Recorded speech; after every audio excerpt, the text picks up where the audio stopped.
Um, in true Hardcover Hotties Book Club form, it is only right that we start this exciting, wonderful meeting with introductions. So as we all know, we're here to talk about Pema Chödrön's When Things Fall Apart, Art Advice for Difficult Times. And so we have a icebreaker question, which is, what are some of your favorite grounding tools? So when in your introductions, your name, pronouns, your answer to the question, and then popcorn it to somebody else in the Zoom room. Um, I will go first. I'm Morgan, she, her pronouns. Um, what are some of my favorite grounding tools? Um, I'm also gonna send that in the chat. Um, I love uh like to use my hands in some way. I love a Play-Doh. I love a silly putty. I don't have a fidget spinner, but upon reflection, I think that that would be awesome. I loved like crocheting. I think that's really grounding for me. Um, and yeah, the five senses really. I think music is also really helpful. Um, yeah, I'm gonna popcorn it to Mackie.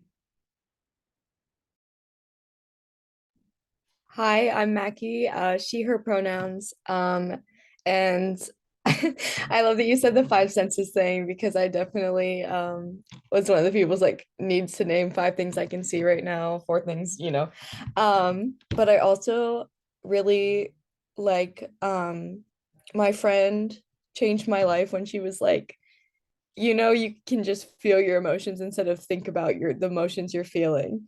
And she's like, let them wash over you like waves. And I was like, wait a damn minute. Wait. So love letting them wash over me like waves. And I'll popcorn it to Stephanie.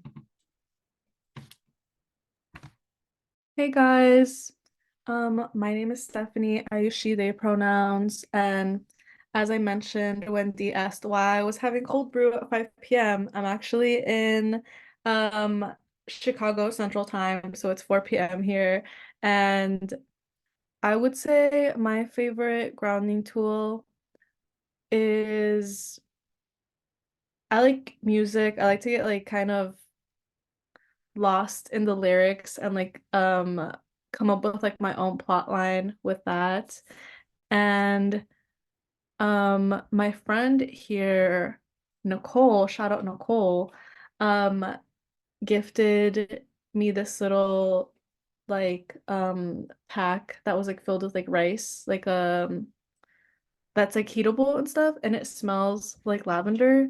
So that's actually been really comforting to me lately and super easy to use and reuse. So that's a new one, like scents for sure, and candles, etc. I'm going to popcorn it to Caroline.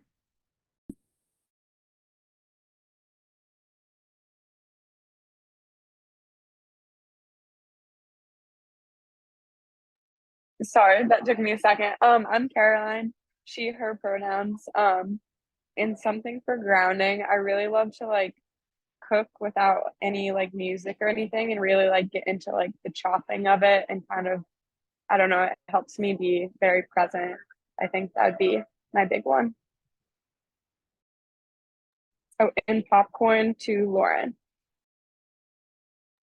Hi everyone, I'm Lauren. I'm also a Hardcover Hotties admin. My pronouns are she, her, and I love this question. I think that my like ultimate favorite grounding tool is to go for a walk. Because like something's always moving around me. You know what I mean? If you're like walking by the river, you can like stop and watch the water, or you can like stop and watch the trees. And I think that the smell, like being outside, just really helps me a lot when I'm feeling very like antsy. But I can't do that all the time. So otherwise, I really like to take a bath. That's, yeah, top tier for me. And I will popcorn it to Grace. Hi, my name is Grace. I use they.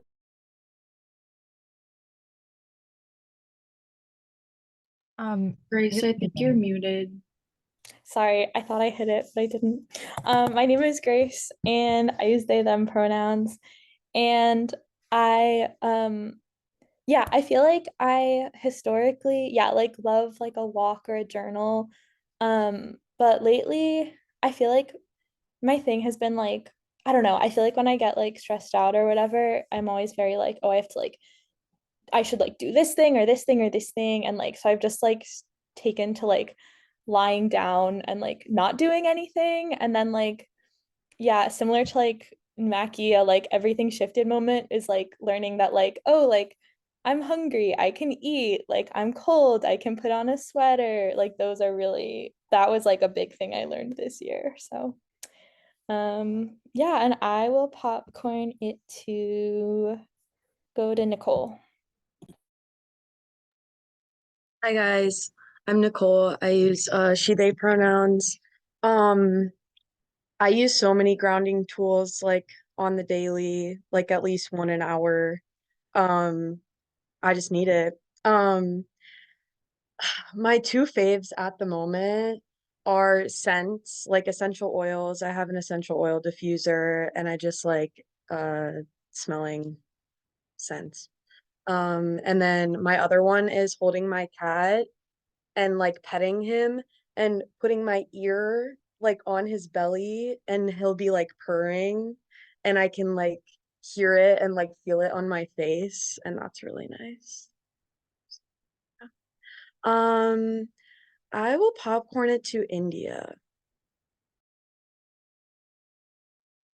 Hi, I'm India. I use she, her pronouns, and I think my favorite grounding technique is also like Lauren's taking a walk outside. Like the minute sunshine hits me, everything in the world is much better. I think like if I can't do that, then probably like taking a 5 minute break on a comfy couch or something and like just closing my eyes to meditation or like bird noises or something like that. It's very nice. And I'll popcorn it to Charles. Hello, everybody. Can you hear me? Okay, hi, I'm Charles. I use he, him pronouns. I have a couple. First is rose toner spray for the face. Stop and smell the roses. Am I right? Something about orange juice. It's just like that sharp flavor. Literally, I don't know, something about it. Working out, specifically going for a hike or running in the woods makes me feel like a little dog running in a field or something. Um, and dancing. What better way to feel more connected to your body than dancing? Let me see. Stephanie, I don't think you've gone yet. Have you? I did actually. Thank Oh you for God. that. Douglas. I'll popcorn it to you, Douglas. Thank you, Charles. Hi, everyone. My name is Douglas. I use he, him pronouns. The question was about grounding techniques, right? I would say that my grounding techniques would probably be listening to music, or when I'm like home, like alone, like after a day, singing it and rapping in the mirror like I'm Issa Rae. Um, yeah, I think that's what really gets me to feel more grounded, more level. And also I think when it's warm, like today, I like sat out on my balcony, so that was really cool. But yeah, I'll popcorn it to Mackie if Mackie hasn't gone. I have to.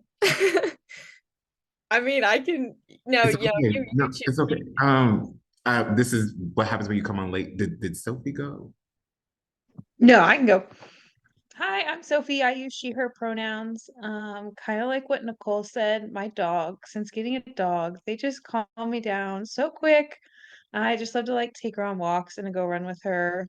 She's always just so chill and so happy to see me. So she's just the best. I'll popcorn it to D. Hi, I'm Dee, they, she pronouns.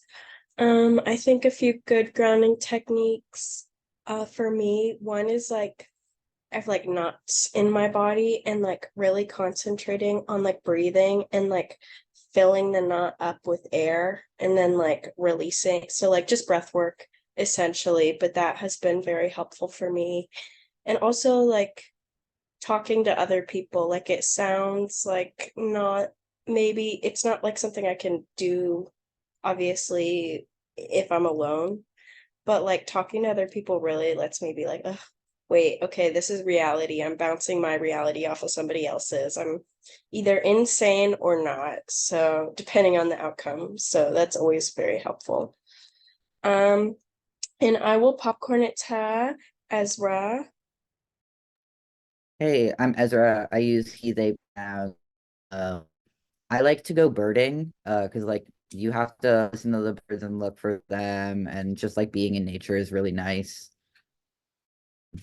I also like breath work, just like just in for four, out for four. It does help me ground. So yeah, and I will popcorn too. Did Caroline go? Okay, then is Yeah, that Yes, I think that, correct me if I'm wrong, but I think that's everyone in yeah. the meeting today. Thank you guys so much for taking the time to introduce yourselves. I did just want to take a moment to kind of acknowledge the absence of our fourth hardcover hottie admin member, Ellen. So we just wanted to say that after um taking some time to meet as an admin team, we've asked Ellen to step down from their leadership role after a personal conflict revealed the necessity for dedicated time to learn about how to best show up as a community member and friend. So we definitely appreciate the work that Ellen has done in their role as a Hardcover Hotties admin, and thank you for your understanding in this time of transition.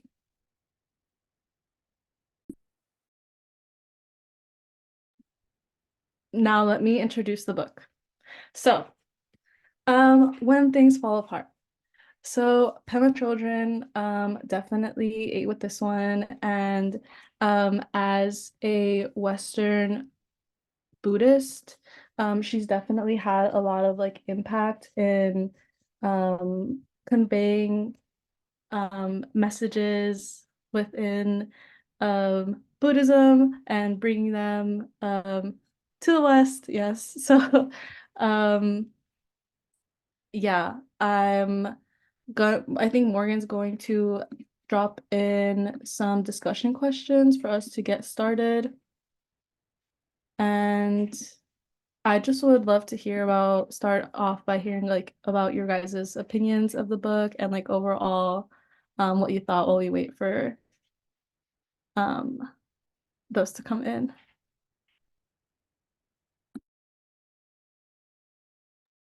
I can start. I actually really did enjoy the book. I think though it was hard for me to like maybe sometimes actually like apply those ways of thinking, especially when like things do fall apart. I feel like there was I think it was page. Let's see if I can pull it up. I think it was page. Was it 84? It might have not been 84, but like I think she was talking about how like when like inevitable is supposed to happen, like the inevitable, like like somebody spills tomato juice on like your white clothes, or like you don't have you run a restaurant but you don't have enough produce and all that stuff. And I guess when she was saying that, like when things are like when tragedy strikes, that is like the moment where your mind is like most clear, but nobody thinks of it in that way. And I was like, I guess that's the biggest thing I would like struggle with, is like if I'm struck with like if I'm struck with tragedy, like how do I keep like how do I view my mind as like clear, or like a clarity moment, which was interesting.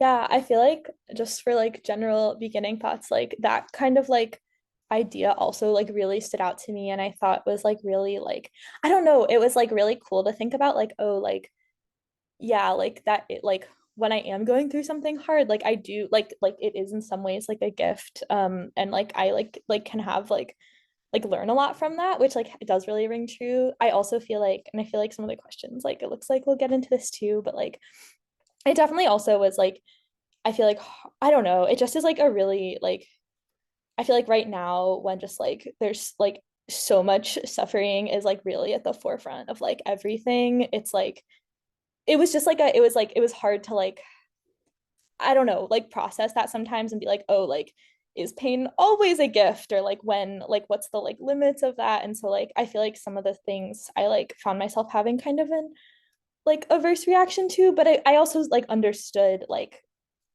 I don't know, like I very much like I feel like what she was doing with the book like did like on a personal level really ring true. Just like sometimes I was like, oh, that feels hard to read right now. And like, I don't know. Um, yeah, I totally agree. I feel like at one point she talked about like hopelessness and how we need to like embrace hopelessness. And I have been trying to embrace like uncertainty and doubt in my life for some time now, but like the idea of it of embracing hopelessness was very like hard for me, and just like, oh, like what is good? Like how could I find something good or even neutral in that like feeling? And it was really interesting to like see her perspective on that. And to kind of like um just like think on it and have it percolating in there, you know. Yeah, I shared some of like that same struggle as you, Ezra and Grace, and I feel like the some like the when she talked about like hope being dangerous, I was like that's really interesting. Like I was just like that like okay. And then yeah, the hopelessness conversation was like difficult for me, and then also um I think uh I've just been thinking a lot about like the dualistic struggles that she talks about and like the how she was like the we shouldn't be I can't let me not say this when I don't have the exact quote, but it was about like pleasure. And then I remember like writing in the margins, I was like, shouldn't life be pleasureful? Like, shouldn't we be joyous? And so I was like, I think that was something that I was grappling with like a lot. But yeah, Was that part about like pleasure not being a reward?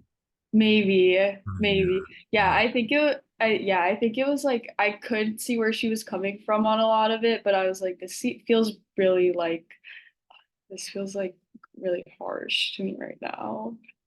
But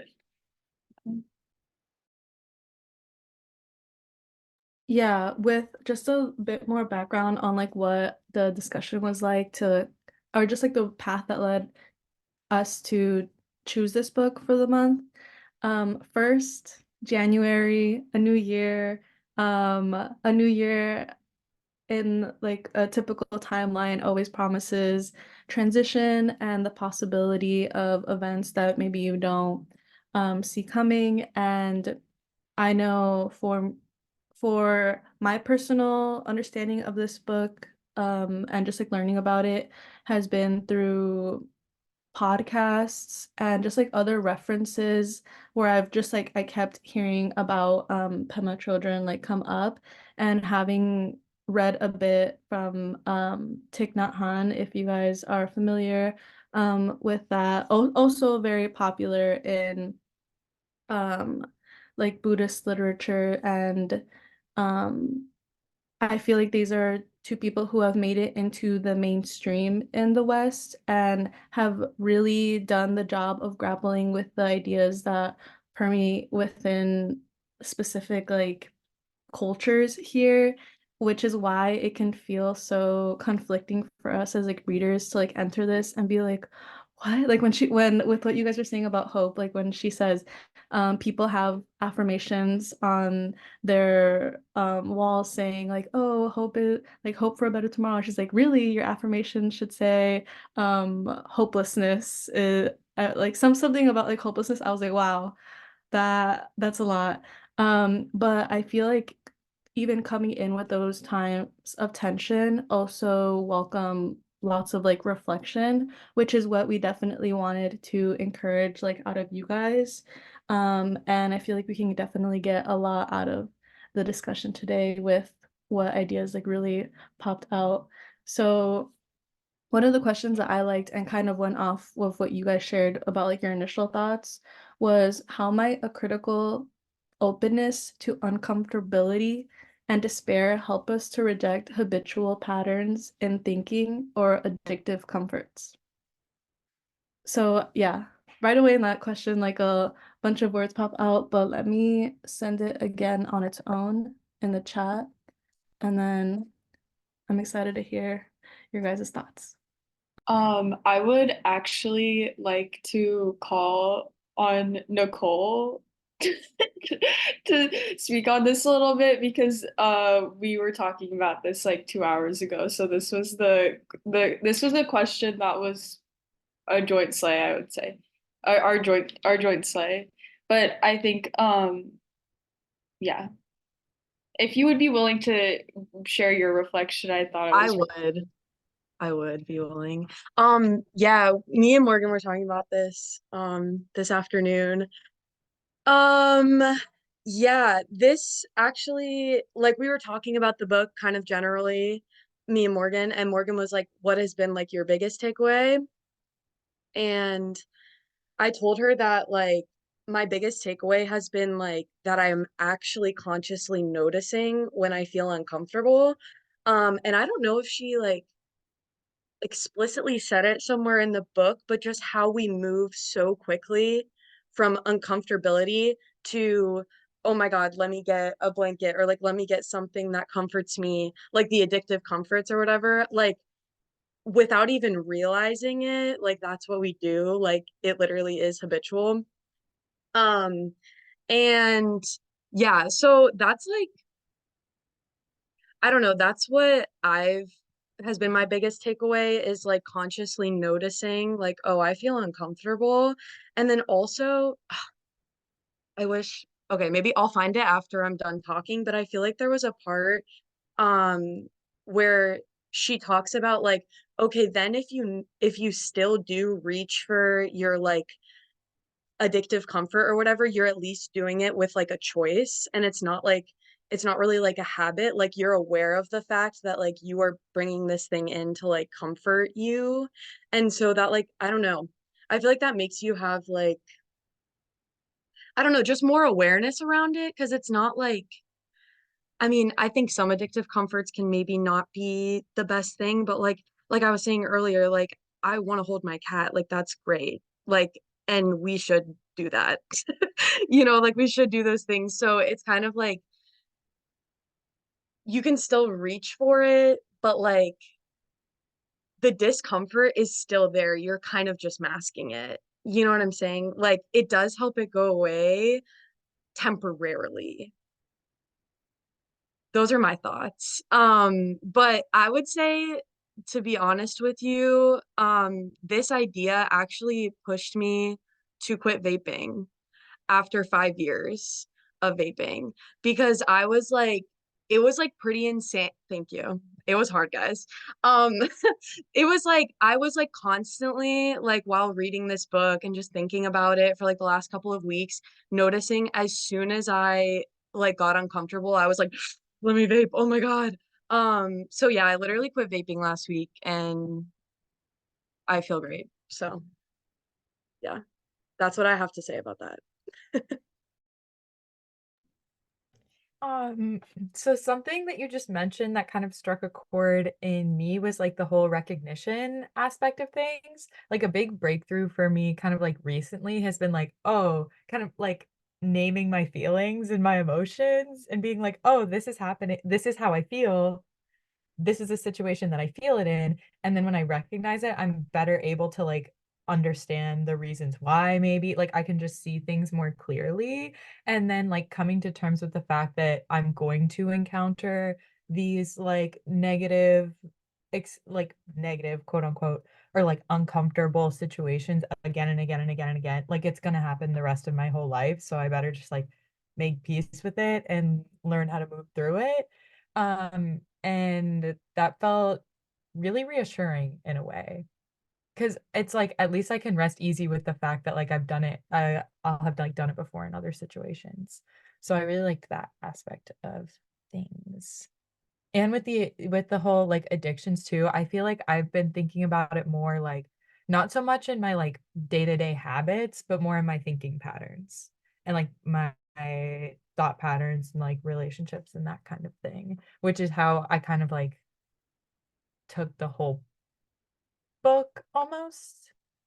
So yeah, interested to hear in the ways like kind of like this is going back to what Douglas was saying too, and how you guys like feel about implementing certain like teachings from this book actually like in your day-to-day kind of life.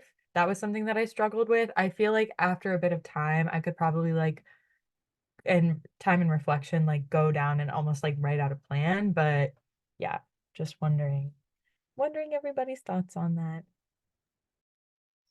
I think that the question that Stephanie asked made me think of thought patterns too. Like a lot of times when I think of uncomfortability and like my journey of going through mental health stuff is like facing uncomfortability over and over and over again, or a critical openness to it is the only thing that like changes my habits and like um or changes and pushes like your boundaries of what you even subjectively feel as uncomfortable. Like those uncomfortable things don't become uncomfortable anymore. And I feel like that's the rejection of the habitual patterns. Is like your brain just gets so used to that uncomfortable boundary that you keep pushing up against, and eventually it just fades away. So I feel like it's a really good question that I feel like I wasn't ready to hear like a while ago, and only after like like you said, acknowledging what you're uncomfortable with is when I feel like I was ready to face it head on and like drop what I thought was uncomfortable over and over and over again. But yeah, I like thought pattern is the word that definitely popped in my head about that too. Going off of what everyone's been talking about, like when Lauren said naming the emotion has been really powerful. I feel the same way. Like the same friend who told me to let my emotions wash over me, I also was like, you're experiencing shock. And I like never had put a name to that emotion before, even though that's something like I feel like I continuously, experience. Um, so that was really helpful too. And also what Nicole was saying about like addictive behavior. Um, I definitely feel like this book is becoming more and more relevant given that like I and a lot of people I know are severely addicted to their phone. Like, and I like even last night, my friend had had a bad day, and I was like, you know what? It's a wash. Watch TikTok until you fall asleep.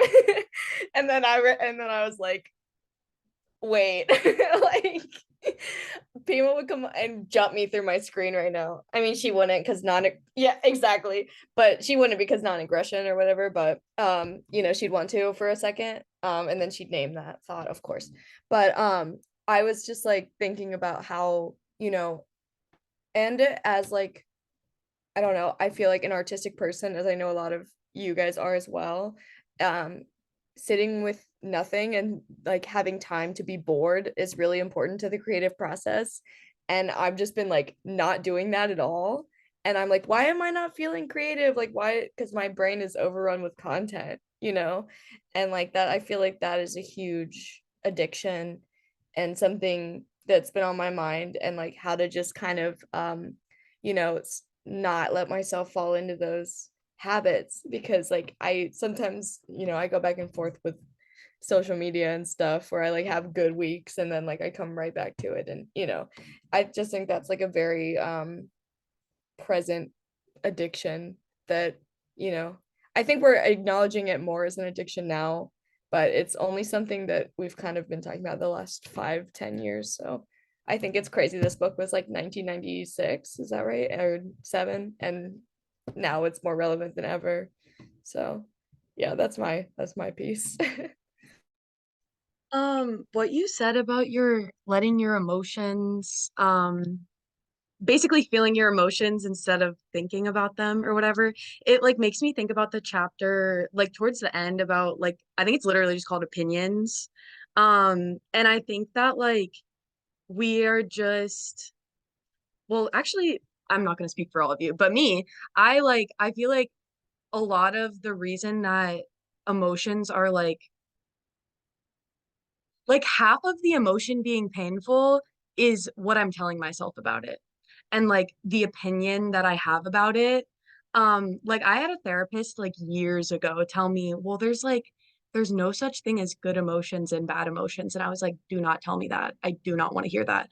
Because I'm just so like stuck sometimes in like if I'm sad, like what does this mean about me that I'm like wallowing in sadness, and like I should just like get up off my ass and work, or like I don't know. You know what I'm saying? Like just the things that I'm telling myself about it. And I think that kind of like I said about the being conscious of like the things that you're latching on to, your comforts or whatever. I think that she says something in the opinions chapter that's like maybe you do an hour-long meditation and you don't have an opinion for 5 seconds of it, and like that's just how it is. And I think that like just like the small moments when we realize like, whoa, I'm feeling an emotion right now, and that's it, and you're just feeling it. And then if you resort to opinions, like that's okay, but you were at least like aware of the emotion for a second, because again it's like habitual at this point, at least it is for me. So it's like gonna be a slow process to like break that down, I feel.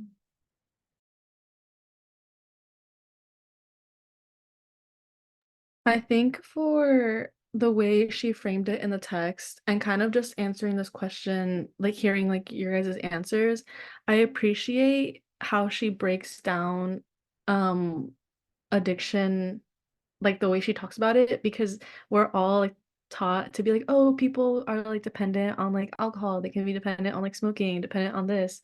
And then like later on in life, you're like, no, as like she explicitly says, like everyone is addicted to something and like continuously like falls back into the same thing, to seek like the same sense of comfort, and kind of just um yeah, I guess I'll just share my own answer too. But with like the critical openness and maybe just like remaining like neutral with the emotion, is something that I feel like I hadn't really been forced to do in the past, whether I've tried to like integrate it in like other aspects, because I think maybe about maybe like 2-ish years ago, I heard about like body neutrality, and I like read more about that, and I was like, oh, body neutrality is like awesome. Like you should kind of just like respect your body for like whatever it is, and like not really care about whether it's like conventionally attractive or not. And I was like, that one's so easy. Like I'll think about it more and like adopt it. And then this and just like more like thought neutrality and like emotion neutrality was something that I was like, oh, wow, that one is just so hard to like actually put into effect, especially when everything feels so heavy in the moment and like all consuming. And everyone who answered like the grounding of going outside, I know that like everyone's like, oh, go touch grass, but sometimes like literally you have to physically remove yourself from like the confines of like your physical space to realize that there is more like outside of yourself and more like possibilities that are like existing alongside like what feels so over consuming on your own. And although it's like such an ironic answer to like that people like give on the internet who are also on their phones, it just can feel so like true and fulfilling to what's like needed right in that moment. So that's what I got out of that.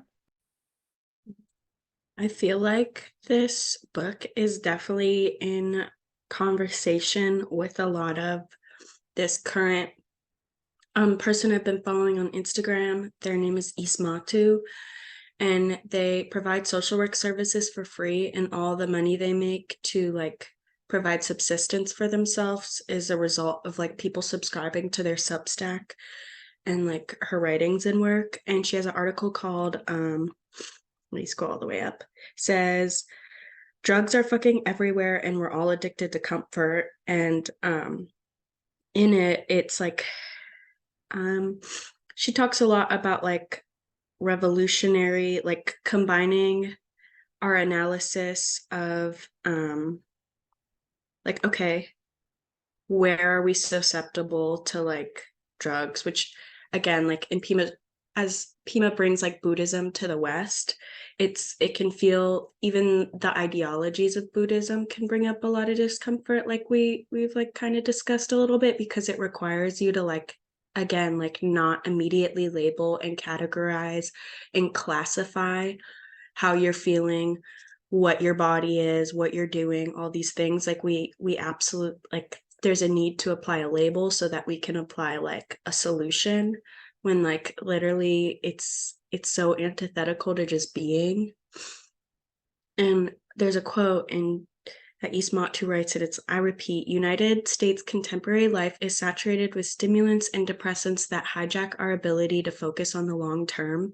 And it's like, yeah, like Nicole, like for you saying like you just like sitting and not immediately labeling your thoughts, or like not classifying feelings as bad or good, like it will help you in the long term, because you won't, like when certain things come up for you, like you won't try and like categorize them and then proceed immediately. Okay, so I felt this way before and I've done these things and that has created a solution. It's like, no, you have to like sit with yourself in the present and be like, okay, this is the sensation. I can describe it and I can sit with it and then I can move on. Like mindfulness is hard AF, but like if we're gonna be successful at like seeking liberation or like being more loving individuals, like it's gonna take presence, which is not something we're used to. We're addicted to dissociations. So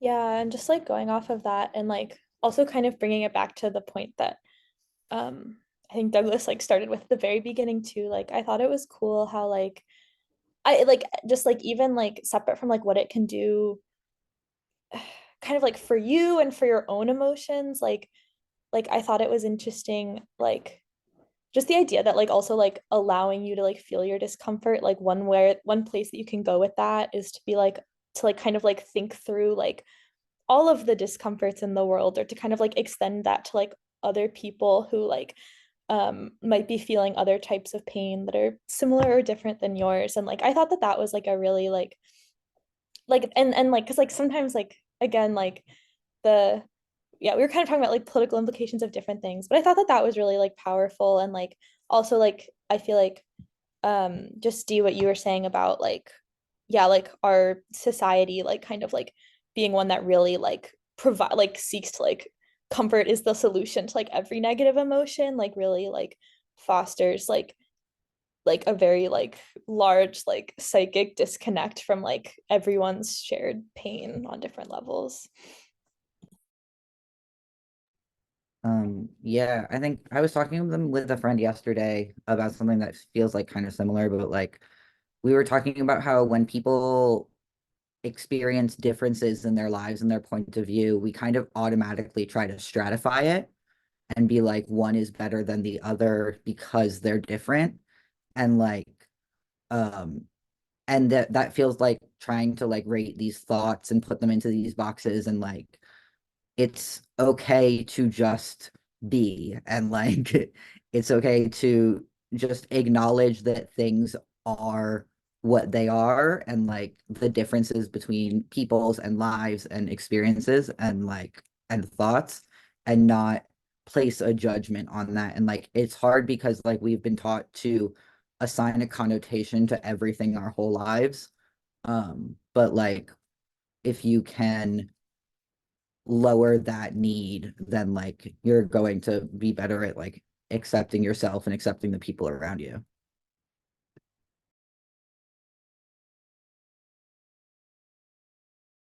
Oh, my friend wanted to add something too. Oh, video.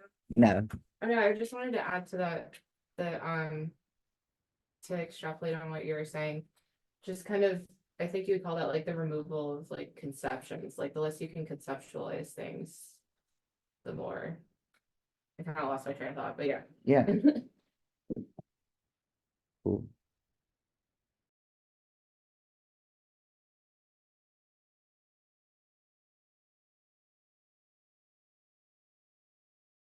Yeah, so with what you were just saying, it made me think of this quote that was in the book, and it's on page 69, which I thought was like super comforting, and at the same time it can be like scary, I don't know, but it says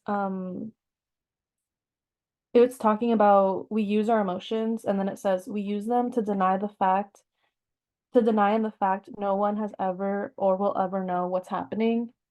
And it's just very true. I feel like um there is I'm gonna add this question in next, like in the chat so you guys can talk about, but there is that like weird line between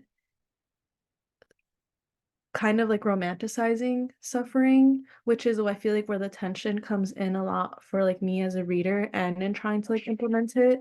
But at the same time, I do see the deep level of empathy that comes out of like fully experiencing and like being one with like um difficult time and emotion. Like on the other side of that, you just come out so once you've been like humbled, like, I mean, like, I hope it doesn't happen to you guys ever, but once you like get to that place and you finally get out, you're like, wow, I see the only thing that matters is for like everyone to feel okay and like be seen as like another person and stuff.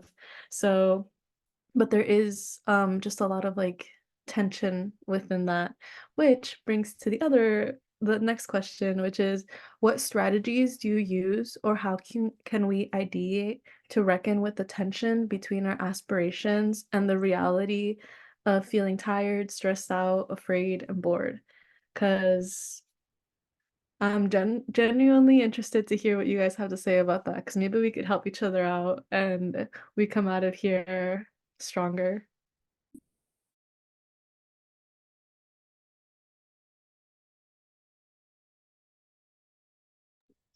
Hey, I'm Maya. I didn't introduce myself, but I've been here. She, her. What are your grounding techniques? Well, I'm gonna get to that. Okay. I have been loving what people have been saying. It's been on my mind a lot. Like the addiction to media and how I have been noticing immediately when I'm uncomfortable, I go straight to my phone, any app, I don't care.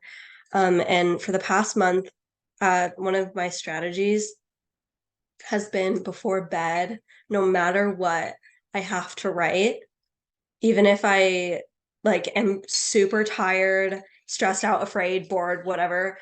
Like even if I don't want to write, I force myself to write, and I've been feeling myself even if it's just like 2 pages, I've been getting into a little flow state, just a little one. And it's been feeling really, really lovely. And I am already feeling more connected to myself. And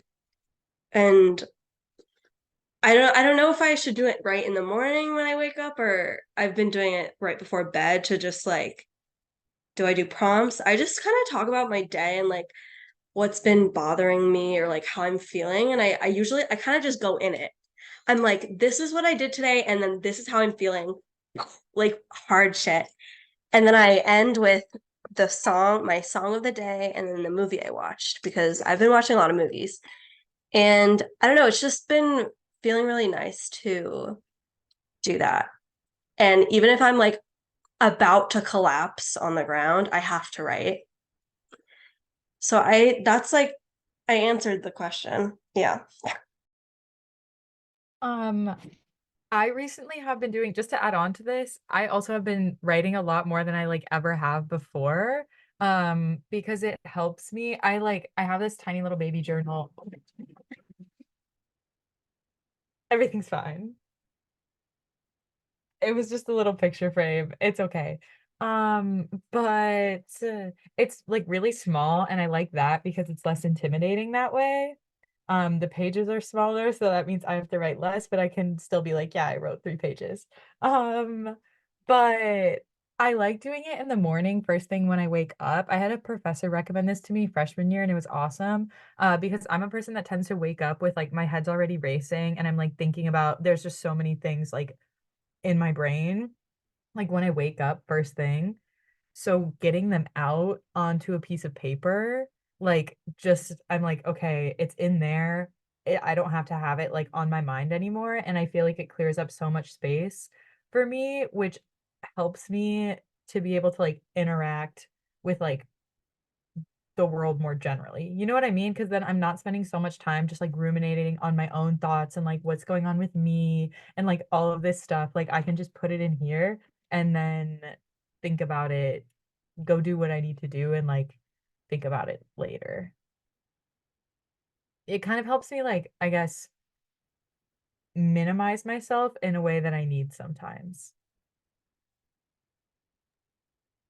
Tell me if I'm wrong, but is this question from the chapter that's like, it was like oral advice or something like that? Yes. Okay. Because I got to this chapter actually like a little bit before this meeting. I was trying to finish the book, and I was just thinking about, oh my God, like this is just such good wisdom. Like I just love this book. Like I'm so inspired. Like I'm gonna change my life. And then I read this chapter, and she was like, you might be thinking that, but then you're gonna get like tired and stressed and bored and whatever. And I was like, it's so real. Like it's so true. Every time that I'm like, oh my God, I'm gonna meditate every single day, and like it's literally gonna change my life. The reality is that sometimes I wake up late, and like sometimes I'm like, I actually don't want to do this right now. Or like sometimes my cat is like being crazy and it's just not happening. And like I feel like there are always things that like get in the way. And so I don't really know if this is a strategy, but I think I'm trying to remind myself that like um I don't want a specific goal. Like I don't want to say like the things that you guys are doing. I was like, oh my God, I could also do that. But I don't want to tell myself that I'm going to do it every single day, because I don't want to, like, I don't want to be disappointed and like, you know, be mad at myself if I fail. But also, I think that maybe that's part of it, is like realizing that like even if I say like, yeah, this would be great to do it every single day, it's really not a big deal if I don't do it every single day. And like the way that I judge myself like for not doing it. So I guess like one of the strategies, I think, it's like not a concrete strategy, but like just reminding myself like not to judge myself for these big goals that I have that I might feel like I'm not achieving, but to just shut that voice off. And yeah, um, yeah, that's what I have.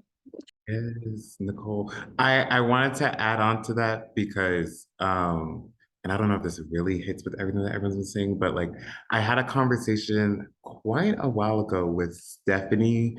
And I think I was like talking to her and I was like, oh my gosh, like I I feel like I've fallen off like the exercise, like grind, like I feel like the shirt that she got me I wasn't applying it. I wasn't being physically and I wasn't being physically educated. But she did make a comment where she was like, well, Douglas, like, and I think for me too, I wasn't thinking necessarily that like I don't know what my goal was, but I think I felt guilty because I was like, I'm not going. Well, I was really thinking like, oh, I'm not going like 4 times a week. But she said something about like how consistency is supposed to be something like when you're doing something, you don't really, it just means you do it for a long period of time with like not necessarily, I guess, like a end goal in sight. And when she thought about that, when she said that, like my mind literally, because I was like, wait, let me just go back and think about all the things I've actually been consistent at them because I do like I might fall off of things from time to time, but I still come back and I still do them. And like same with like exercise. And I think that also changed my viewpoint on how I have like certain goals. Our generation's greatest offering. Shout out Steph LHJ.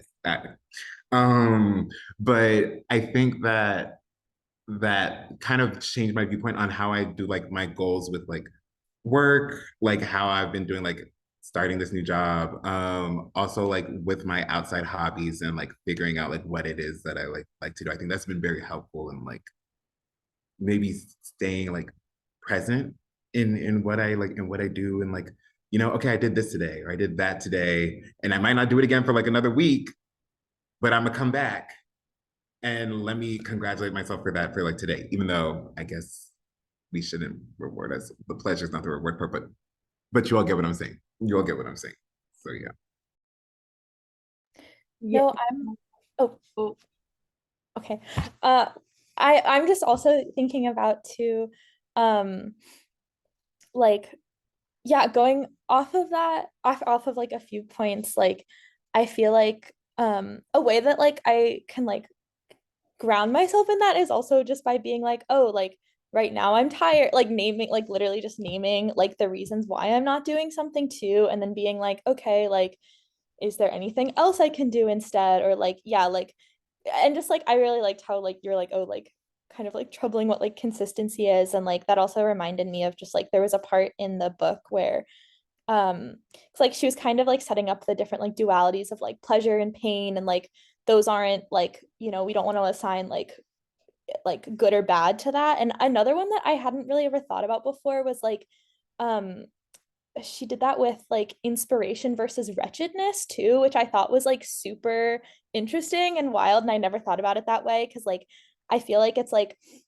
okay, yeah, like in theory I can like pain and pleasure, like I can like, I don't know, understand that, but like yeah, like sometimes feeling like too tired, too stressed out, or like not even being able to do the things you need to do to think about pain and pleasure in those ways, like sometimes you just feel too wretched to like do that stuff even, and like that's also just like a part of the human condition, and like is also something that can like connect you to others, and like I don't know, and like I think that that was like really like moving for me. So like I feel like just like, yeah, just kind of like tapping into your own like inability to like to do what you think you need to do is like I think also something that can like be really powerful. And the other thing I was thinking about too is just like I really liked, there was another part when I feel like she was talking about like different like, I don't know, like yeah, like rituals or kind of routines that she had done, or like I think it was like one of her teachers had like assigned her like one type of way of doing something, and he was like, okay, the way to like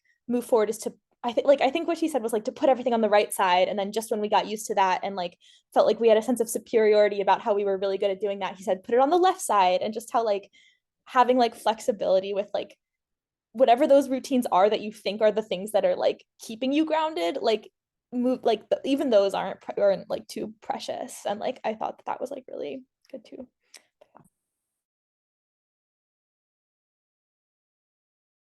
One thing I thought about when, in response to the question, I'd say like my biggest tension with my aspirations is fear, and I really liked what she had to say in the chapter about fear. Like at work, I work at a legal aid nonprofit, and like when I'm encountering like in my head like insurmountable challenges, I can start to feel overwhelmed or just like scared that I won't be able to rise to the occasion.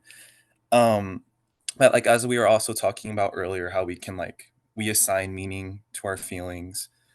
So rather than like let the fear or anxiety be like debilitating, I'm trying to think of it more as like like a regenerative force that can like help like because it that can help propel me through the challenge. I think Brene Brown, yeah, I got to bring up Brene Brown. In one of her podcasts, she talked about like I don't know. It was in some story of this little girl was at a karate tournament, and her karate teacher was like, put like get your butterflies in formation, girl, and flap away." And so like like that's what I've been trying to do in my just trying to I'm trying to shift the narrative, but I don't want fear to get the best of me.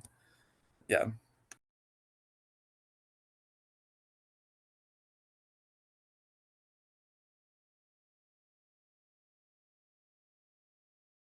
Wait, as I'm reading the comment, does this person who added it want to like talk about it? If not, it's okay. They're kind of like walking around doing stuff, but If anybody has a response. yeah, they're listening in. They're just kind of like doing stuff around the place. So if anyone wants to like respond to it or whatever, y'all are welcome to, and they'll hear it. I have read books by, I can never pronounce that name, so I'm not even going to try. And I have read a few other Pema books. My mom is like the biggest Pema fan ever. And I didn't even get to finish reading your comment, Ezra's friend. What's your name? Hi, I'm Yuffie. Hi. um,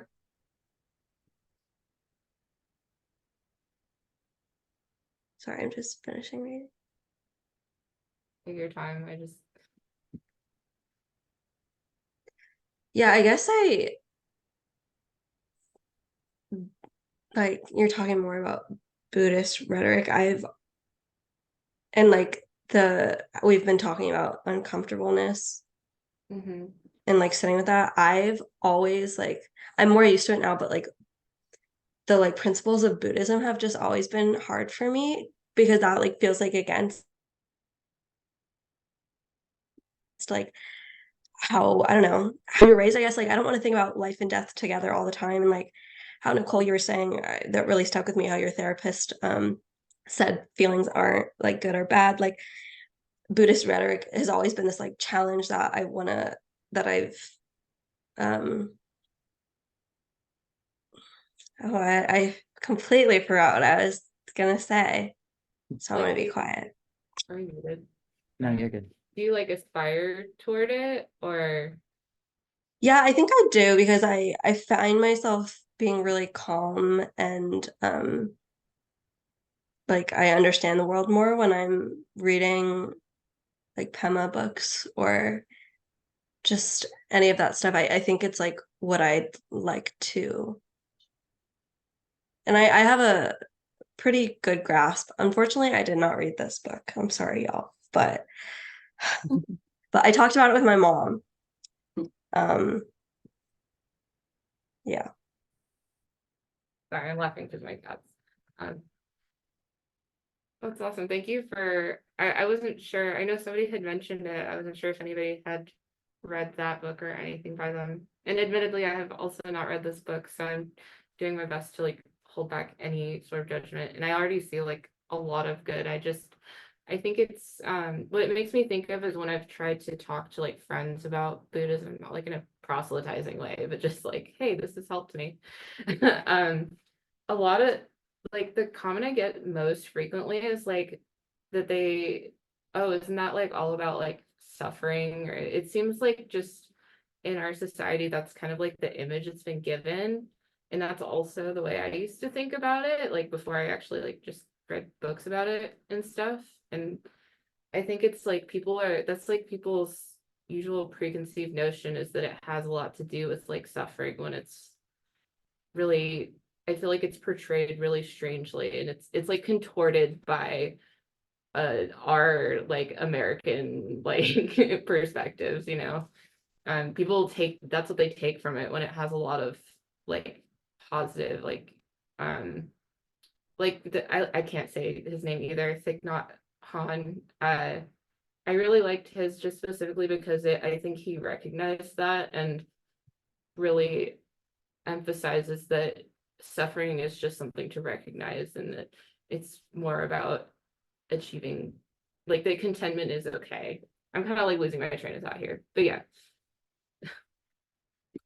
Okay, I remembered what book I read by him.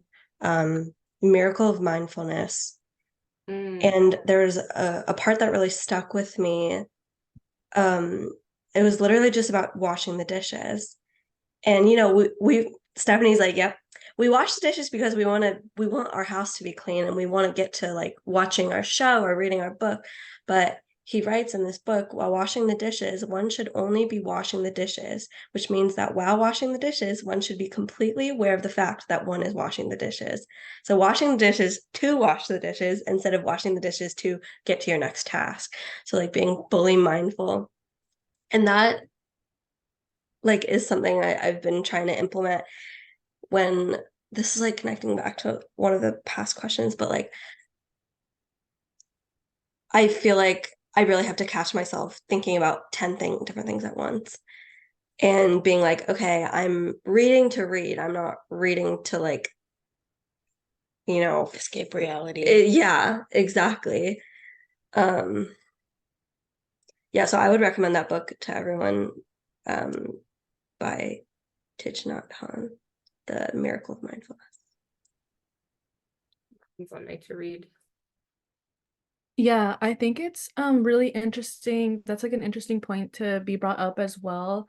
The framing of Asian philosophies within the United States specifically, and kind of how you mentioned like the bit of the contorted view on the glamorization of suffering and how much like this idea like permeates from media, popular media depictions of Buddhism and what this can be, and just like um further like muddying the waters with like the racial aspects and which Western Buddhists are allowed to like gain notoriety and what messages are like easy to adopt and which ones are like easy to leave behind based on like what works in like alignment with like within like the actual systematic framework behind it. But Maya, when you mentioned, that was also going to bring that up. That's the one that stuck with me the most because my with my understanding of Buddhism as someone who also is like very new to it and was first introduced through reading like Thich Nhat Hanh's work, um yeah, I feel like there were a lot of things that I got out of it, and but then when I found myself implementing it, I caught this book called me out on it. So I don't know, it kind of paired together. So for example, with the washing the dishes thing or being mindful, I would be like, oh my God, I'm not being mindful right now. And then I would like really like be like super upset with myself. I'd be like, can't believe I'm not being mindful again. Another day. And then this one, this book was like, okay, you can't be so upset with yourself if like you meditate for 1 hour and like as someone was saying earlier, like that you only have like no opinions for like 5 seconds of it or like or like 3 minutes. Like yeah, kind of holding more of like a neutral approach to that.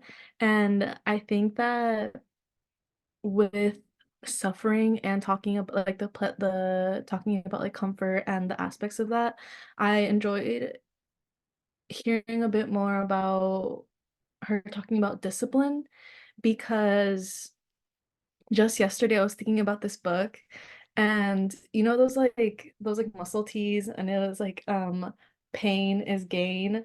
I was like, maybe pain is gain.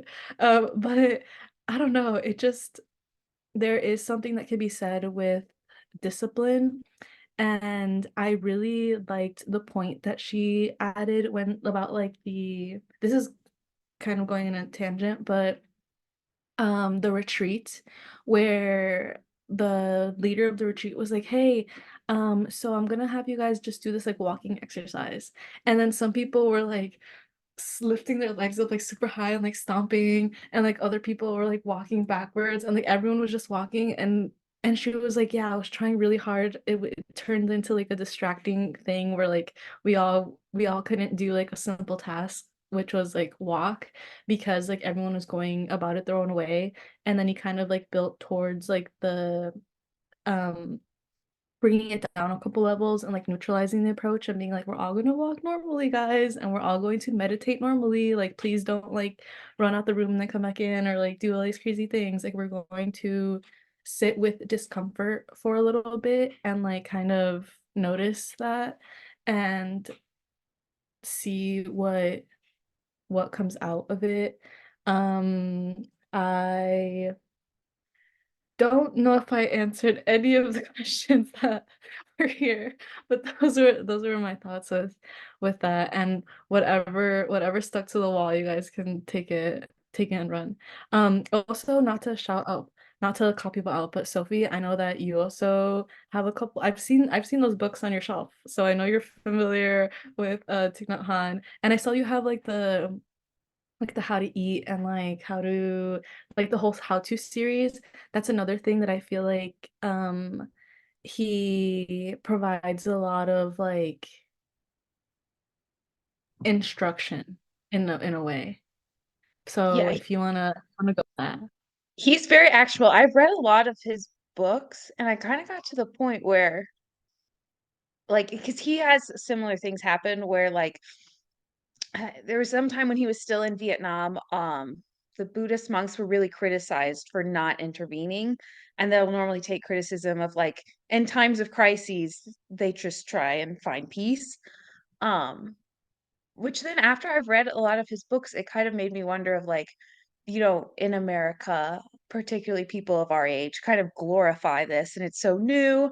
And then I don't know. I think there's room for criticism of Buddhism in the same way. We're very quick to criticize organized religion in the like Western organized religion.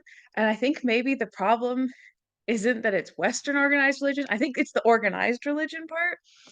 And so like I think like he's saying so many good ideas, but he's also, I think, valuable in the same way that this author is valuable. Like, and I think within that, in the same way, like you can take different pieces of it. So I've taken a lot of like what I've read from him, but then also you can say like, no, I don't want to like find peace in crises. Like I want to do something about that. Um, so I don't know. It's easy to put them on a pedestal because of their role, but I think there's a lot of room there.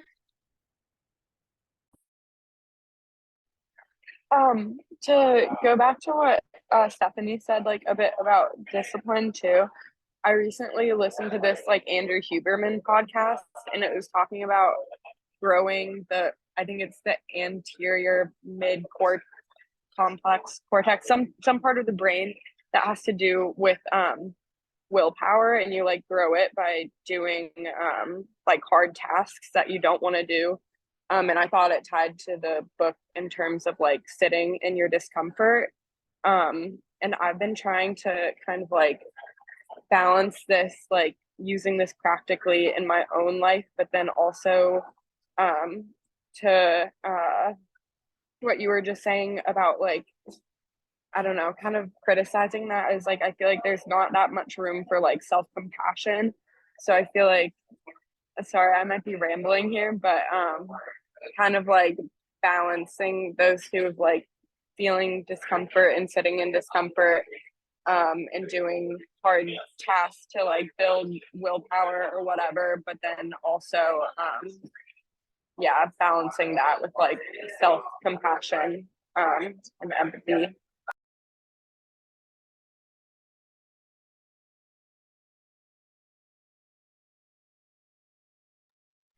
It was like an Oh. Andrew Huberman podcast. I can send it later, if I find it. I think what Sophie said is really true, and I think some other people said this like towards the beginning. It's like a really like I feel like everything that everyone has been saying about like applying some of these things to like our daily life, like it's much harder to think about well, I don't know what you guys are going through. Sorry. But like it's much harder to think about something like insane, like so painful and like you're like in a like you're suffering intensely. Like I'm thinking about like, you know, trauma, like witnessing acts of violence, like, you know, stuff like that. It's really hard to like apply this kind of like framework to that and to be like, okay, how is like this like it's true that like you can like learn a lot from experiencing something like that, and like the process of like healing from something like that I think is does teach you a lot, but also that didn't need to happen. And why does pain have to be this like teachable moment, you know, especially like with like extreme pain. So like I don't know if like you guys had any thoughts about that, because it's really hard to like apply to like extreme situations, if that makes sense. Like I feel like washing the dishes and stuff, I'm like, oh my God, I'm uncomfortable because like I have something else to do. Like I need to do my schoolwork. And like not to say that that isn't like painful and uncomfortable for me, but I'm talking about like really like horrific things that are happening in the world that happen to us. Like, you know, I don't know if anyone has any thoughts about that. Yeah, I think this goes back to what you were saying earlier, Grace, too. Like at the very beginning, there were like kind of a couple points throughout the book where I like wrote in the margin, like maybe only in these circumstances or like in this kind of situation, because particularly like with what's happening right now, there's obviously like mass pain and suffering on a extremely like huge level. Um, so yeah, I think that I'm glad that the whole like romanticization or like glamorization of suffering got brought up, because I do think that can become um like dangerous in a certain way, and like there are just certain things that don't need to happen, as you said, Nicole. And like maybe because like if you're looking at it from the viewpoint of like reckoning with things that did happen to you or something like that, I can see where like learning from it, and as you said, the healing process is like its own experience that you can learn a lot from. But examining like the root of that pain and like what it is and like why it's there, I feel like can help like determine when these kinds of teachings are like applicable. Really. So yeah, like I guess thinking about like the scale was helpful for me, because like in that whole thing. Yeah. Yeah, no, something I'm thinking about too is like, because I feel like it's like, yeah, there's like the question of like, yeah, um, I feel like the like glamorization of suffering is like one thing that like, I don't know if the book, I don't know, it maybe toes the line, but I don't know if it like super explicitly does that, but like certainly it like, you know, can allow for that. But something else I was thinking about too was like, I feel like there were moments where, and she was, I think for the most part, speaking pretty vaguely, but like she'd be like, oh, like, you know, we don't always need to, like, just because something bad is happening doesn't mean that we need to like, you know, grab signs and protest, or like some, or like we don't need to like call it this ideology or like that. And like I think that like that was something that I was like I do see like I do think that like sometimes that like impulse can like, you know, get in the way of something, I don't know what, but also it's like it's just it's really hard. And like I feel like it's like also like now it's like because like there was, and then I feel like there were also some moments too of like wanting to like you know, expand empathy to like everyone. And like I think it's like I don't know. I don't really know if I have any like solid place to rest with that. And like I think that that's really hard to hear. And I don't know if like I don't know if that is like worth our time. Like because it's like I do like all things considered, like I feel like my beliefs, which are like rigid things that my mind is holding on to like you know, against perhaps like the wishes of the book, like do lead me to believe that like I don't know that like my time, I think that my time like is to an extent like better spent like yeah like doing certain like political things rather than like trying to extend empathy to like all people ever. And like I feel like it's like I don't know, I think that maybe it's like, and it's like maybe not a solid one or the other, and like there's, you know, kind of like both can inform each other or something. But I think that like that especially was like those were the moments more, I think, than the like glamorization of suffering, although like that too. Like I think that those were the moments most where I was like, I don't know if I really like that's a troubling moment for me more. But There was a part specifically, I think, when she was talking, I think she used the example of like maybe like climate activism. Um, and I think that's when she was saying like what you were saying, Grace. And like talking about like non-aggression and stuff. And I don't know, I think that like I don't actually know that I have fully formed thoughts about it either. I'm kind of in the same boat as you. It's just like sometimes it does feel like our time would be better spent and it would be more productive and change would happen if we were like more forceful and like aggressive about it and like took like large steps to like fix things instead of just like extending empathy to everyone. It just feels like when people say like don't fight fire with fire or whatever, or like, you know, just because someone is being negative, like don't be negative back. I think she actually might have even said that. Like negativity like doesn't help negativity or something. I don't know. I just like had a big problem with that because yeah. Yeah, it feels bad for like it doesn't feel like that would be helpful in terms of like I don't know, justice and like organizing like on a large scale. Like that doesn't seem like Yeah. the breathing out empathy to everyone would be very like obviously that's important, but yeah. Yeah. Yeah, I think that kind of implies that like the people in power will also extend compassion and justice to those around them, and that's just not gonna happen. And like I do think that we're kind of thinking in it in a little bit of a black and white way, in that like to me, protests and our organizing at large like takes a lot of energy, and I do try to do it when I can. But what doesn't take a lot of energy is mutual aid.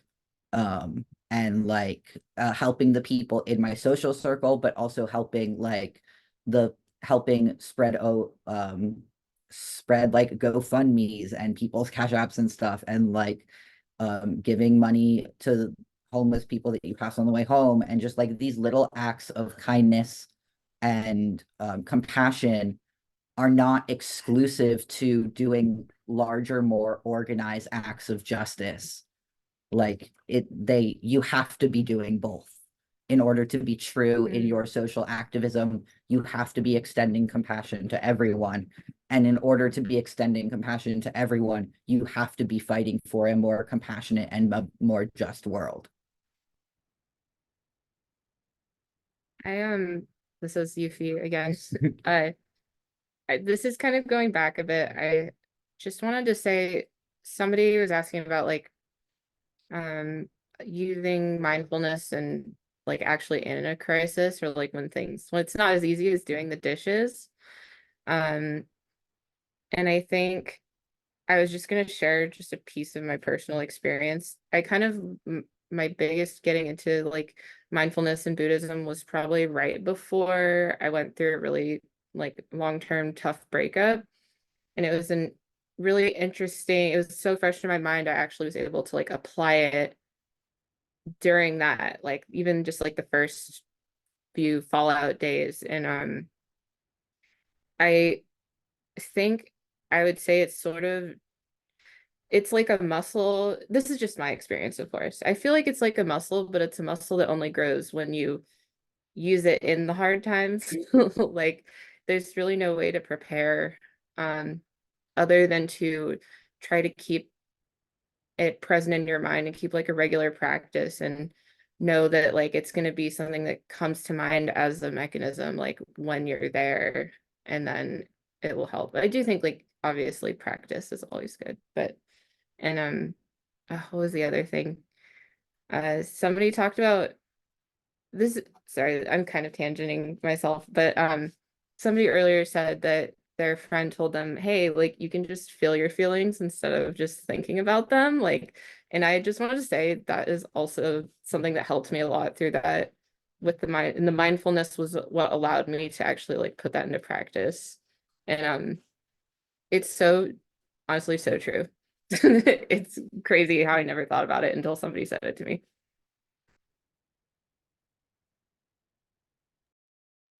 I think a lot of like the teachings are very, especially with regards to mindfulness, are very practicable for those of us who are not in, excuse me, survival situations where like our very safety and is being threatened and like our survival needs are not being met. Like your brain, I just don't like your brain gets sent back to the back part, to the parts that first developed, which again is like your instinct, your responses to stress, fight, flight, or freeze. And so, and a lot of like political activism throws us into what could be closer to survival situations.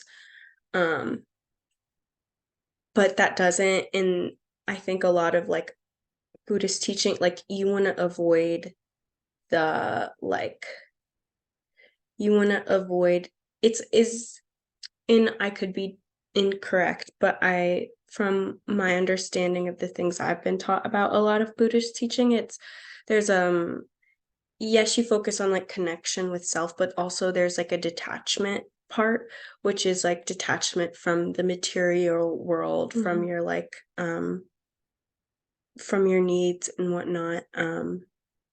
And I don't find that for our current world, because of how easily detachment can get like misinterpreted.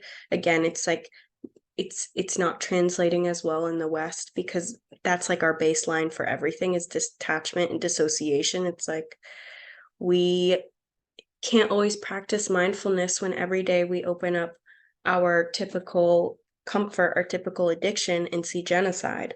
Like that's not gonna be an easy, like tapping in with how we feel after we see dead children is maybe not like the most, it is certainly a way to respond, but I think again, so I was actually texting my friends B and Alina about the specific issue of like, I feel like I've been compartmentalizing a lot, like every day, like at work, I'll open up my phone and see something horrific, and then I'll have to shut it off because a customer will come up and like have to talk to them like everything's fine. Like the amount of like compartmentalizing I'm doing without actually processing the horrific things I'm witnessing. And B gave a really good point to me because they discussed it with their therapist, is like you can't truly grieve by yourself. Like you, the opposite of like you need to seek out connection. So it's like there needs to be, so I think protests are like an essential part of the like process for justice and liberation, but also like we need to fold in like memorial services and like prayer services, even if it's not like prayer that we typically do or are comfortable with or like have as much of a basis in, because like those are originally the ways that most communities of people can't, like as we talked about in radical intimacy, like there aren't tons of options for collective grieving, but we are constantly inundated with like information and like circumstances that would bring upon like grief.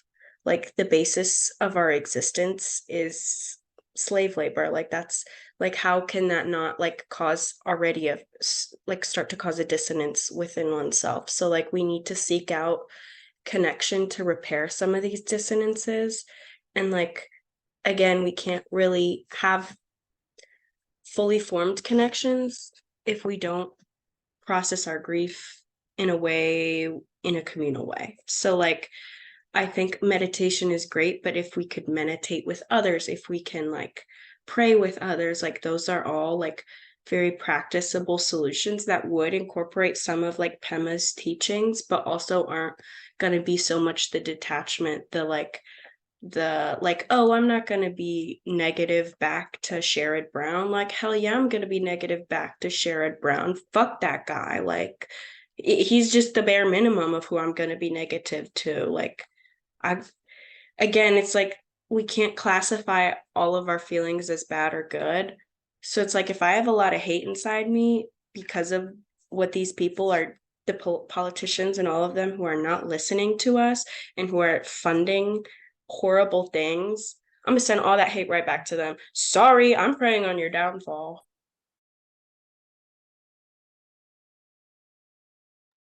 I also just wanted to add, like, going off of that, that like I think that you're right that we can incorporate Pema's teachings into that, because like we also owe it to the people going through these atrocities to be present with our emotions about it and not just be like, well, I'm safe, so I can do nothing and I can go about my day like nothing's happening. Like we owe it to them to speak their names and realize that, like, I did the math for a poem I wrote about this. Every 2 minutes, one Palestinian is killed or injured. And I wrote a poem that was 2 minutes long, and then I followed it by 2 minutes of reading the names of Palestinian children who were murdered. And I just think that like giving that space to like be present in those emotions and experience those emotions is really important, and experiencing that grief, but also like uplifting their names and uplifting their experiences and being like, whatever we are going through, we can't even fathom what they are going through. And yeah, just like holding, I think in this space, like holding that discomfort around talking about genocide and talking about these like hard things is important, because like just acting on these things and stopping these things is important.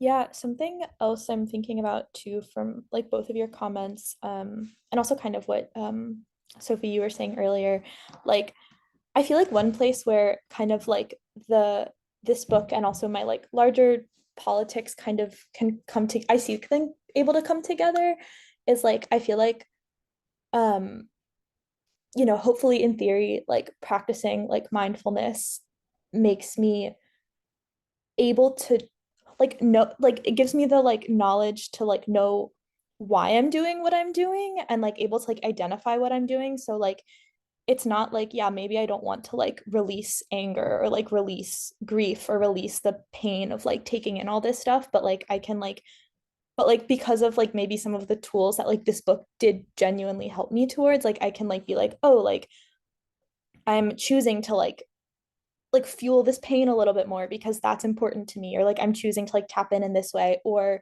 alternatively like I'm choosing to like kind of dissociate from this thing because like it's I can't handle that right now, and like I don't think it's important that I handle that fully right now. And like so I feel like yeah, that's just like I feel like the kind of like pick and choosing like um yeah, because like there are like I don't know, like emotions are so political, and it like I think it is like really important to like yeah, exactly, like making it a choice, not a reflex, like and just like and not like seeking comfort or seeking like I don't know, just yeah, anyway, choosing like what you're like I this one person I this artist I follow on Instagram like was writing recently about it was a comic that Morgan, we were talking about where like they were just saying that like attention is is like what was it? It was like attention is a unit of care or something like that, and like choosing where you put your attention and what emotions you're like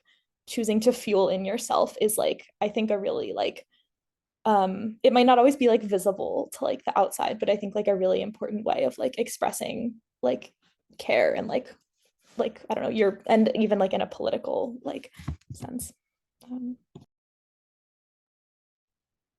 I did want to open up the next few minutes for like final thoughts and notes for anything anybody's been sitting on, or if anybody hasn't had the chance to talk, because we're about to do a fun activity. We're about to get interactive in the Zoom room. Yeah.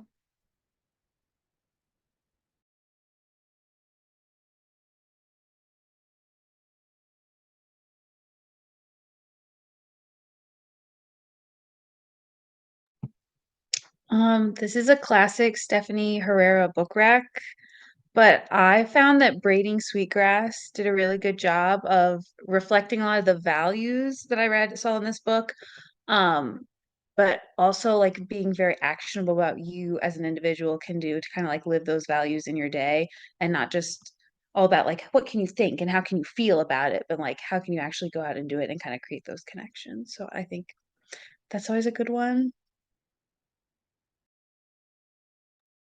On the book rec train, I recently started reading Siddhartha, like in pairing it with like this book, um, gifted to me by our bestie Nia. I'll miss them. But I think that it touches on a lot of ideas that have been brought up like throughout the meeting. I think like the conversation around like um idolizing like teachers and like aspiring to like perfection, I think has some I'm only like halfway through it, but that's something that's really been like resonating with me. And that I found was like paired really nicely with like what Pema had brought up like throughout um the books.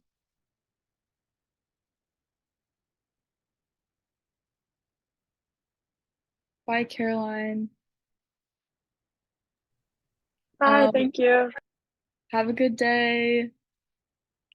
Okay, I feel that this is an appropriate time to we're gonna do a little fun thing for like 5 minutes. And I'll direct you to the final question, which was listed like in the discussion questions, which is what takeaways are you left with, or what actions do you hope to implement? And in the hopes that we could um use this as like kind of like brainstorm ideas together, and then also save this and like use it for like further uh goal setting, or just like leaving ourselves with like an action plan of like how we what we've like learned from our reading and like discussion today. So I'm gonna have you guys go to this link, and you're gonna type in this code.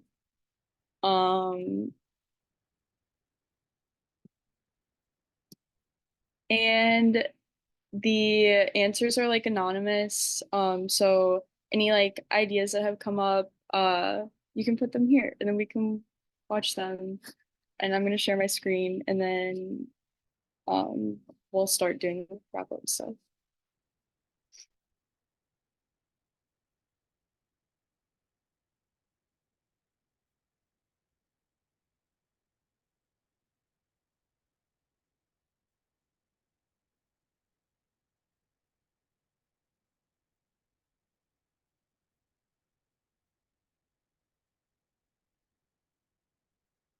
And this is so low stakes, like yeah, anything.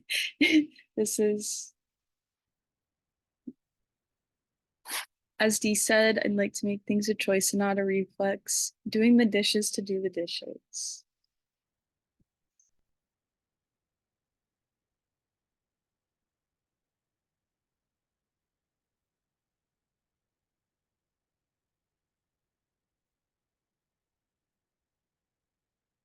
recognizing my addictions.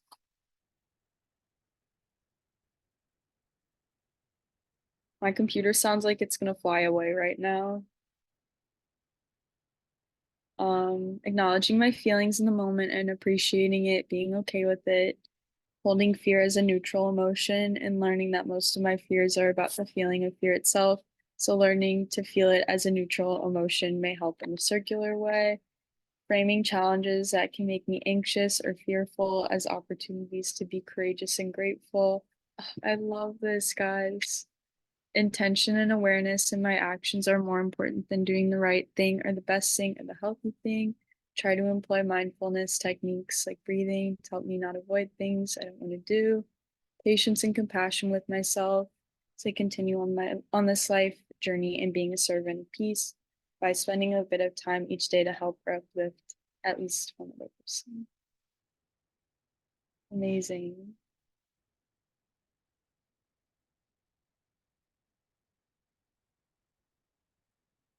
Um, 3 choices of daily mindfulness. That way, if I'm not feeling one particular way, I can still tap in with myself. Love, not really discussed. Oops, but my biggest takeaway was that self-compassion is key to constructive self-reflection, emotional neutrality. Yes, amazing. Um, and I think that's everyone. So thank you guys for doing that. That was fun. Finding comfort in vulnerability with community. Amazing. Yeah, we'll save this and yeah, drop the master list of actionable items. So stay tuned. Um, and I'm gonna pass it on to Lauren. Okay, well, first of all, thank you everyone for a really awesome discussion. I personally learned a lot. I think I'm going to be thinking about this later. Really excited to journal about it tomorrow and all the new lessons that I learned.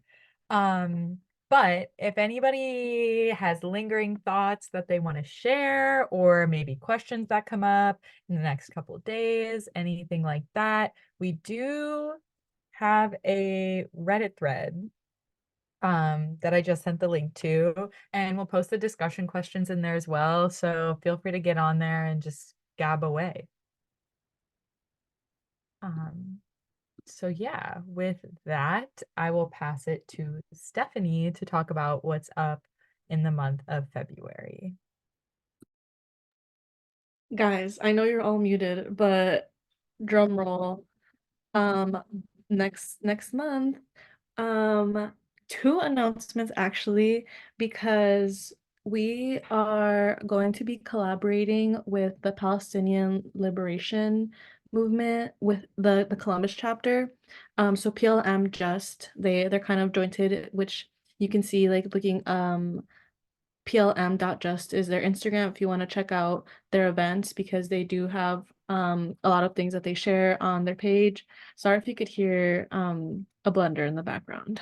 But yeah, so in this collaboration, we are going to be reading the Black Panther Party, the graphic novel, this month. And this one is authored by David F. Walker and drawn by Marcus Anderson. And it actually, I've like read a bit of it for No Names Book Club, like maybe like 2 or 3 months back. But now we have a chance to explore it together, and PLM is going to be also sharing resources. We have a couple events in person that we'll be sharing as well. And we get to just really, there it is. So be on the lookout for announcements and possibly well, actually not even possibly, a zine. We're looking for input, art. Yeah, you'll get to hear more. But yeah, and now I'll pass it back to Morgan. It's me again. I am going to start us in ending this meeting for real by describing our guiding values. And first on this list is community and creative collaboration. You guys know the drill. It's to us, this value is one form of recognizing that collective interdependence is fundamental to the livelihood and liberation of our kin in a social and political environment where individualism has largely advanced as the status quo. Community breeds creative thought through constructive and positive feedback. Um, and the relationships and partnerships in which we engage are creatively constructed, inspiring radical change that precipitates the imagining of an ideal community space in the systems, worlds, and lives outside of those that are traditionally used to dominate and oppress. And I'm going to be talking about our goal of being a radically alternative space. So for us, just like having these meetings really means that understanding that in the past we might have been hurt by institutions and traditional classroom settings, and wanting to just like really embrace the unconventional approaches to learning and focus more on care and compassion to challenge the hierarchies and kind of center curiosity um, and to make space for that. Okay, I'm going to be talking about our view of friendship as care work. So here at Hardcover Hotties, we think friendship is active, and for us, it comes along with the dedication to the creation and maintenance of safe and inclusive spaces where old and new friends feel valued, heard, and respected. And it assumes that all those who enter those spaces are held accountable to similar standards. For us, friendship necessitates safety, comfortability, even though I know we just talked a lot about it. So, and also empathy. And it's purely nurturing and compassionate. And then the final point is intention and integrity, which I feel kind of just is the perfect final point to end on, especially with what we discussed, because we want to make sure we're carrying intention and moving with integrity, which means that we're actually embodying the work, like the habits that embody like the work that we're interacting with, and meeting everything that like we're learning with like intentional and deliberate action. So focusing on honesty, transparency, and sincerity that's grounded in strong moral virtue. And integrity also recognizes responsibility and the power held to actively dismantle, and it actively works to dismantle accountability as a shameful tool and redefining it as a positive mechanism where personal growth is encouraged and goodwill is assumed to be the norm. So with that, we want to thank you again for your time today, and make sure to be on the lookout for the recording in case anything was sent here. Feel free to DM us with any questions in case you missed anything, but in our meeting recap, we'll try to kind of share the gists of what we talked about today. But thank you so much for your time, and I'm just really glad that you guys read this book because it's so good. I feel like we're all better for it. So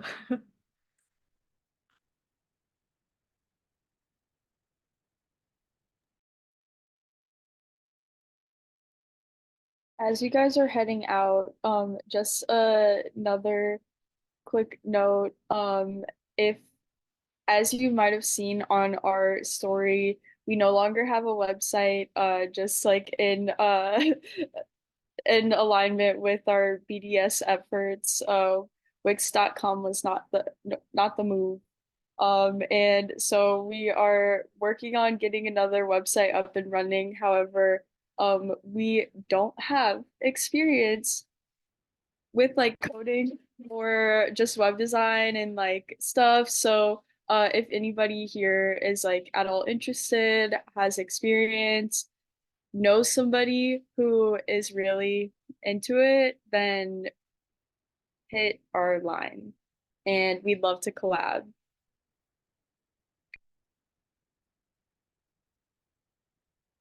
Well, Yuffie, this is really great news. Um, Oh, we're unmuted. Yeah. Hi. I I need a side project and I've been looking for like kind of a like leftist, like something like this with cool people to contribute to. So definitely do need somebody's info. yeah, we're if you're on Instagram, you can our Yeah, account is just Morgan, I have Hotties your Book Club. Instagram. Yeah, you can DM me, DM the account. If email works better, that's in the bio and we can coordinate. This is Okay. great. Yay, thank Great. you. Yeah, obviously no promises because ADHD, but I'm We'll talk. definitely interested in contributing. Hmm. Yeah, excited to chat more. Yay. Um, yeah. And as always, if anyone is ever wanting to do any HH related things, if you have ideas, we're always open and eager to hear them and hopefully can carve out space for you to enact your dreams. So bring your dreams to life. So just know that, guys. And with that, have a beautiful rest of your Sunday evening.